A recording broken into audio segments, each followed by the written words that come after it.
Will Lucas Afrotech 2019 here with Delane Parnell, CEO, founder of PlayVS. It's great to have you here, man. Talk to me about the early days of PlayVS. You know, when you think about startups, they get told by investors, you know, show me like the proof of concept. But it seems like you went from like 0 to 96 million overnight. But yeah, couldn't have really been that way. But tell me what those early days were like. First off, we're still in the early days.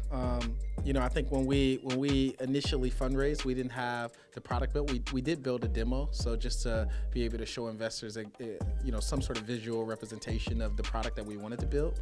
And we had exclusive distribution, right? So we had distribution exclusively to 20,000 high schools in the country, and so it was enough of essentially of an MVP or some sort of traction to be able to raise the first round. Every round after that, we'd essentially built the product, built the team, acquired IP, and really, continued to prove out the fundamentals of the business, as well as like have actual traction, so like paying users. And so, early on is always the hardest part. And you have to have something. I don't think you have to have your business in market, but having some sort of proof of traction, whether it's letters of intent from clients, if it's an enterprise company, or users on a wait list, if it's a consumer company, you have to have something. And so I think it's super helpful, and it allows the process of fundraising especially to be a lot easier. You're from Detroit. I'm from Toledo, 45 minutes away. And one of the things we're trying to do with Afrotech is show that there's more of us building companies outside of just the Bay Area and New York, but in the middle of the country and et cetera.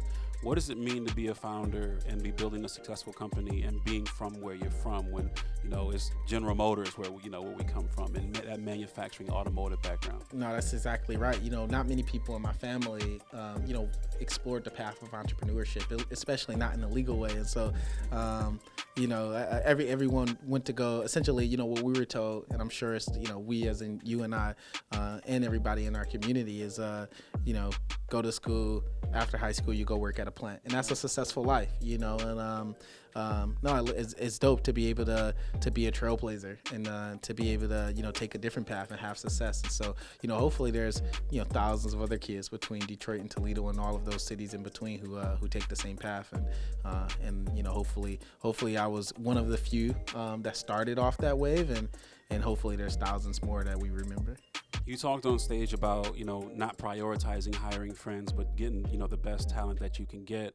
In the early stages of building companies, how do you reconcile that when you're still trying to convince the world that you have something? Look, it's hard. So there's no secret recipe to it. It takes time. It takes process, and you have to just spend a lot of time getting to know people, building relationships, and helping them to essentially trust your vision, trust you as a leader, for them to be willing to take the leap and sacrifice everything that they work for. Right? For us, we hired a handful of people prior to raising capital.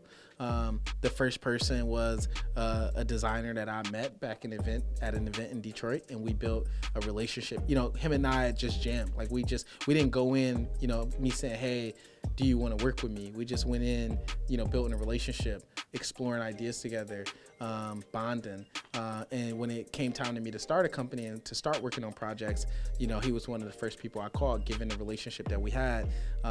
And he believed in the idea and was willing to work. Before you have some resources to be able to offer people outside of equity, I think it's a lot more. It's more challenging, certainly. After that, though, it's super important to make sure you're spending the money in the right places and hiring exceptional talent, especially as I mentioned before, from a skill perspective and a leadership perspective, is really important. I think that's another lesson that I see happen quite often at early stage startups. There's 4 people, but everyone's a C-level person. I think that's more detrimental than anything.